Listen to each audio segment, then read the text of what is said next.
Welcome back to Noob School. Today, I've got one of the all-time greats that I've ever worked with, Mr. Scott Millwood. Welcome, Scott. Glad to be here, John. Thank you for that fine intro. Well, it's true. It's true. So we worked together for a long time, but I'd like to take you back to when you started working in sales, which was before you and I even met. Yeah, so talk to the group about how you got into sales. Yeah, rather accidentally, really. I initially started out and thought I wanted to be in advertising. Okay. And went down this path, worked for Henderson Advertising in an internship, went to New York, got my hopes dashed pretty handily on that, and came back to do my senior year at Clemson. And I read this book called The Next Economy.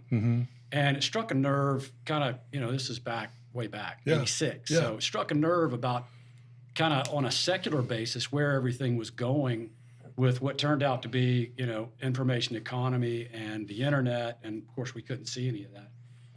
And around that time, a guy came to speak to a class from Dun & Bradstreet. This was at Clemson, This right? was at Clemson, Yeah. right. So he came in from Dun & Bradstreet, and he was talking up how they were selling all this, information. Yeah. Right. Called the guy up, shortly thereafter, went down to Atlanta, interviewed, got a job. Shockingly, got a job. And I'd sort of gotten my head wrapped around the whole idea of just selling. Yeah. But I didn't know what that was. Sure. I had no idea what that even meant. But, good training class with those guys, which was really sit in this room and watch these 8 hours of videotapes. And then there's the phone. Go get going. Get started. And I was the hunter. I was the bird dog, as they called that role. It was just get on the phone, drive around all over Atlanta, and look for prospects to sell this credit services information to. So 8 hours of video training, and then here's the phone. Cut loose. Yeah, go get it. Wow. Yeah. And they turned out to be a great company, right? Well, it was an interesting ride. Okay. I did not spend a lot of time there. And a lot of reasons for that. One, I know one of your thought-provoking questions is, what kind of mistakes did you make? Well, I took a promotion, and that was to move me to Columbia, South Carolina from Atlanta. And I quickly realized, I've made a mistake here. This is not the same environment. It's not what I want to be doing. And I ended up leaving the company. And really, at that point, I was floundering. I had no idea what I wanted to do. But I had a taste for selling. I knew that was the place to go make money. Yeah. And if I really kind of, drill in a little bit, that was a big motivator. It was just making some cash. Right. Yeah. Right. So did you go to business school then? Actually, I started trading beef cattle futures. So are we suggesting this is the proper path? Absolutely not. Okay, but it right, worked. It worked. It's a zigzag path. So go to New York for advertising, right? And then the beef cattle. Okay. Yeah. So again, it's process of elimination. Right. It was some selling. Yeah. It was some speculating, which has been great and kind of a life as an entrepreneur, learning how to take risk, hold that risk, deal with that risk every day. And then while I was doing that, I realized, you know what? It's awfully competitive out here, so I need to sharpen the blade a little bit. Okay. And I went back to grad school while I was working in Atlanta at Georgia State, got an MBA. Okay. And that sort of opened my eyes up a little bit wider. But I shortly thereafter took a job as I finished that program with a startup called Harbinger. And that was electronic data interchange. So I was back to information. And $1 million in revenue when I came in, a bunch of Harvard guys, McKinsey guys, really smart guys that I just kind of hooked my wagon to and went in as an inside salesperson. So, got my grad degree, MBA, and I'm like, you know what? I just need to work for some smart people and figure out what this is all about. Best thing I ever did. Best move I ever made, because now I'm learning how to sell, but I'm selling with some smart people in the right industry where there's a big wave that's kind of carrying it forward. So good product, good culture, good company, good leadership. Yeah. All those things are great. And you just, I think that's probably going to be the point of the whole podcast, is you eventually found this combination of great places to land And I would guess it almost doesn't matter how you get in there. Yeah. As long as you Right. get in, inside sales doesn't matter. It didn't matter. You Yeah. know, it was like, so for me at that point, it was a recognition, I think even then, that sales was the right path if you wanted to make more money than the norm at that age. That was important. And two, this kind of, early beginning of realizing that I'm probably going to eventually be an entrepreneur. If those are the people that I admire, well, I better go figure out what that is, because I'd done the big company thing. I'd done a risky, cattle trading thing. And I knew eventually I wanted to start and run my own business. And so what better thing to do than go to work for them and figure out what they do that's really smart. Okay. Yeah. And then from Harbinger, that's when we started working Yeah, together? exactly. Okay. Right. So came to DataStream in 95. Yeah. About 8-9 million in revenue. Yeah. Handful of smart, fun people over at Maravan. Yeah. And, got in and started swinging.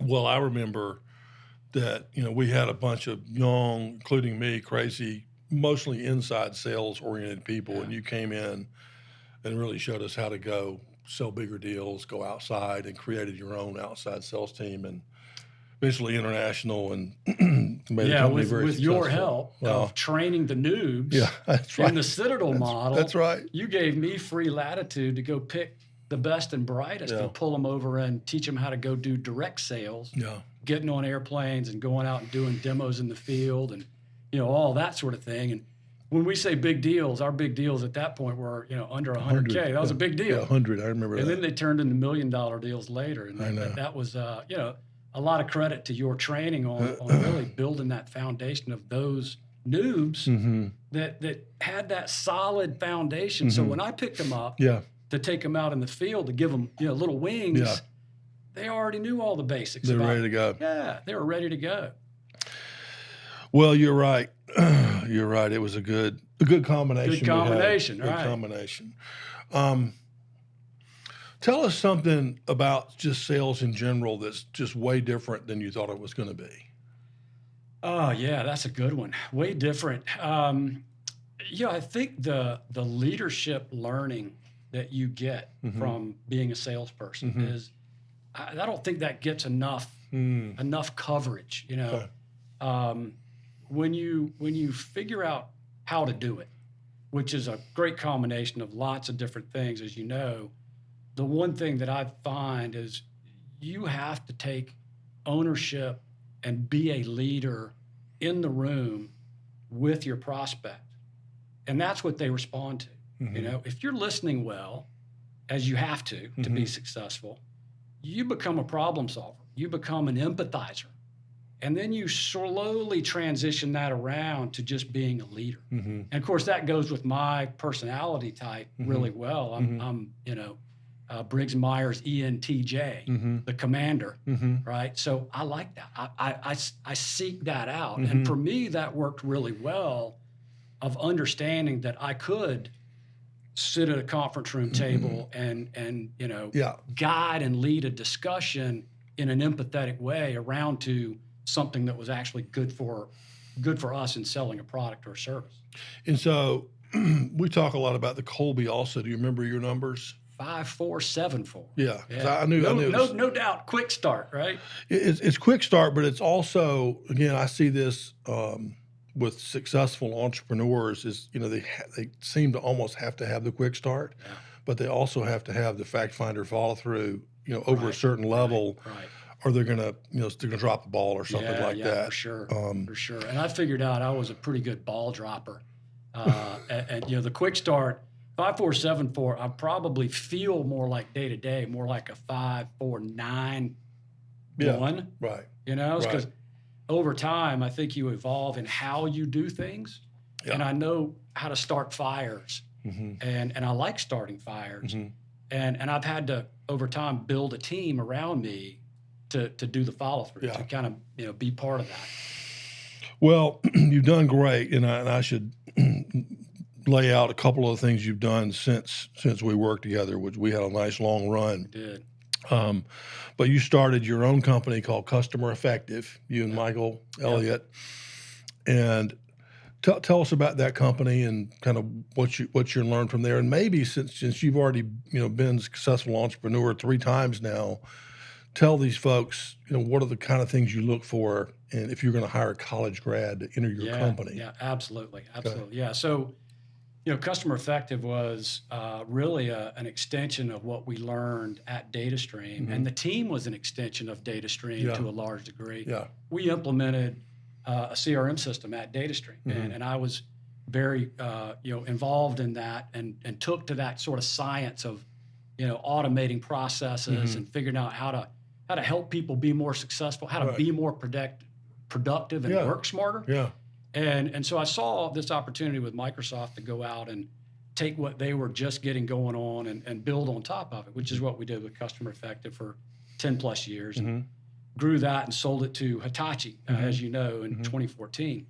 Part of that was just building a nice, strong culture, which helped because we had a strong culture at DataStream and we could sort of derive from that. We also got extremely lucky. Microsoft invested heavily in the product. Yeah. Dynamics took off. All of that worked to our favor. CRM became a great category. Yeah. I think the thing that we looked for when we were hiring salespeople at Customer Effective is different than the noobs in that we really needed highly consultative people that were capable of selling multi-million-dollar jobs right away. So you didn't have that job spec. We didn't have that job spec. Yeah. It didn't fit the profile because we were selling through partner and with partner with Microsoft. But what we looked for is a track record of success. And one of those things that I would advise for noobs is, build that track record of success and don't turn over too quickly. I saw resume after resume after resume, whether it's consultant or salesperson, that has a 2-year stint followed by a 2-year stint followed by a 2-year stint. And all it says is yellow flag, red flag, to the point of those just get set aside. Yeah. Right? It's like if you can't find a way to be successful in the early part of your career for more than 2 years, the problem is probably you. And you need to think about how you change you. Yeah.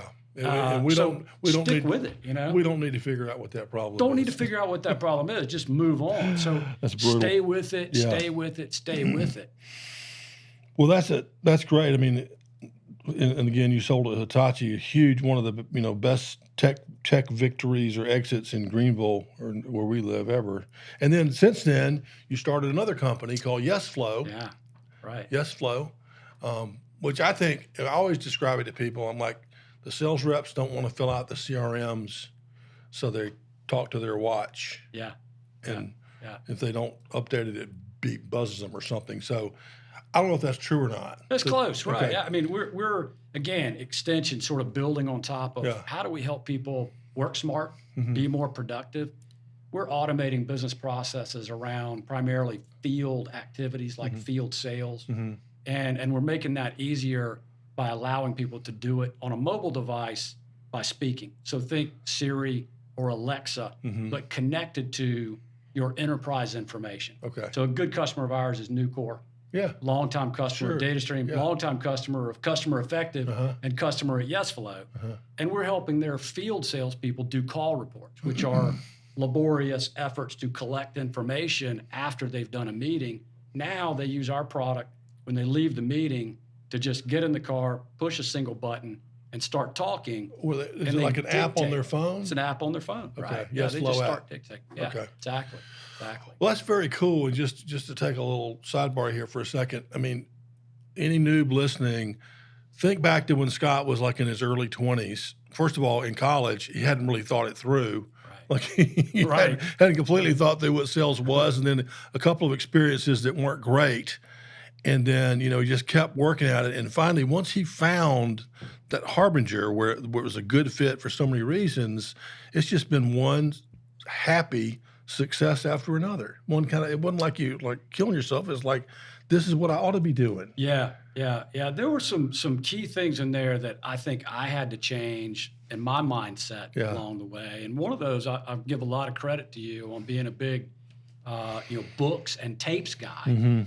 I went deep into the Tom Hopkins, Brian Tracy, that whole realm of listening to tapes and learning from those tapes and taking them to heart and building my own, I called it the POS, the personal organization system, which also rhymes with, which I thought was funny. Yeah. And really that was just all about planning the work and then working the plan, Yeah.